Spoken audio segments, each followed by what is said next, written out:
What if we could study people from the time that they were teenagers all the way into old age to see what really keeps people happy and healthy? For 75 years, we've tracked the lives of 724 men. About 60 of our original 724 men are still alive, still participating in the study, most of them in their 90s. When they entered the study, all of these teenagers were interviewed, they were given medical exams. We went to their homes and we interviewed their parents. And then these teenagers grew up into adults who entered all walks of life. They became factory workers and lawyers and bricklayers and doctors. One president of the United States. And when about a decade ago we finally asked the wives if they would join us as members of the study, many of the women said, it's about time. So what have we learned? The clearest message that we get from this 75-year study is this: good relationships keep us happier and healthier. We've learned 3 big lessons about relationships. The first is that social connections are really good for us and that loneliness kills.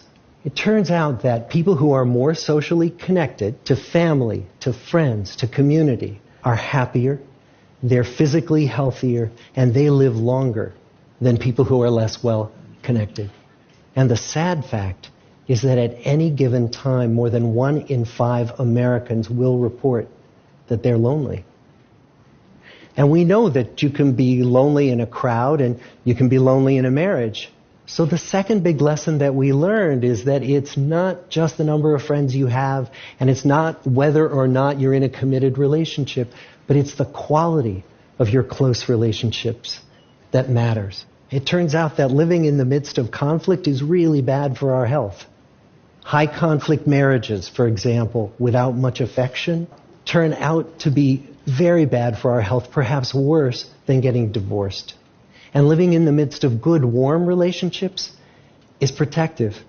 And the third big lesson that we learn is that good relationships don't just protect our bodies, they protect our brains. It turns out that being in a securely attached relationship to another person in your 80s is protective. That the people who are in relationships where they really feel they can count on the other person in times of need, those people's memories stay sharper longer. So what about you?